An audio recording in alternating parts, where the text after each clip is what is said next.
ভাড়া বাড়ছে। পূর্বাঞ্চল রেলের প্রায় সব রুটের টিকিটের ৫ টাকা থেকে সর্বোচ্চ ২২৬ টাকা পর্যন্ত বাড়ছে ভাড়া। ২০ ডিসেম্বর কার্যকর হবে এই নতুন ভাড়া। বাড়তি ভাড়া নিয়ে উৎকণ্ঠা জানিয়েছেন যাত্রীরা। বাস মালিকদের মুনাফা বাড়াতেই রেলের ভাড়া বাড়ানো হচ্ছে বলে অভিযোগ তাদের। ব্রিটিশ আমল থেকে রেলওয়ের সেতু রক্ষণাবেক্ষণের জন্য পন্টেজ চার্জ আদায় করা হয় যাত্রীদের কাছ থেকে। আগে পূর্বাঞ্চল রেলের ৭টি সেতু এই চার্জের আওতায় থাকলেও এবার নতুনভাবে আরও ১১টি সেতু যুক্ত হয়েছে। আগে শুধুমাত্র নতুন নির্মিত ১০০ মিটারের বেশি দৈর্ঘ্যের সেতুতে পন্টেজ চার্জ ধরে ভাড়া নির্ধারণ করা হতো। এ পদ্ধতিতে ১ কিলোমিটারকে ১৭ কিলোমিটার ধরে ভাড়া নির্ধারণ করা হয়। তবে নতুন নিয়মে সারা দেশে ১০০ মিটারের বেশি দৈর্ঘ্যের নতুন পুরনো সব সেতুতে পন্টেজ চার্জ আরোপ করা হয়েছে, যেখানে প্রতি কিলোমিটারকে ২৫ কিলোমিটার গণ্য করা হয়েছে।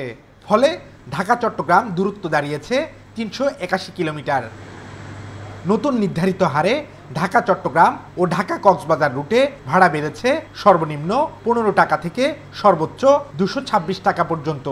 ঢাকা সিলেট, চট্টগ্রাম সিলেট, চট্টগ্রাম জামালপুর এবং ঢাকা দেয়ানগঞ্জ রুটে ভাড়া বেড়েছে সর্বনিম্ন ৫ টাকা থেকে সর্বোচ্চ ১২৭ টাকা পর্যন্ত, যা কার্যকর হবে ২০ ডিসেম্বর থেকে। প্রায় ১৩টা ব্রিজ আমাদের টোলের আওতায় চলে আসছে নতুনভাবে। ১৩টা, এতে করে ডিস্টেন্স বেড়ে গিয়েছে।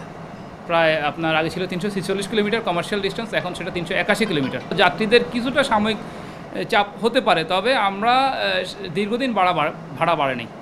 এর আগে ২০১২ সালে ৫০% ও ২০১৬ সালে ৭.৫% ভাড়া বাড়ানো হয়। অনেক প্রকার ভোগান্তির কারণে ট্রেন দিয়ে যায়। ট্রেনের দাম যদি বাড়তে থাকে তাহলে তো মানে ট্রেন দিয়ে যাবে না। অবশ্যই সাধারণ মানুষের উপর চাপ তৈরি করছে এবং বাস মালিকরাও এটার একটা সুবিধা পাবে। প্রত্যেক বছর আসলে ট্রেনের টিকিটের দাম বাড়ানোটা কিন্তু উচিত না। গেল অর্থ বছরে পূর্বাঞ্চল রেলওয়ে টিকিট বিক্রি করে আয় করেছে ১০০৪ কোটি টাকা। নতুন ভাড়া কার্যকর হলে প্রায় ৪০ কোটি টাকা বাড়তি আয় হবে রেলওয়ের। Abdullah Rakib, Independent News, Chittagong.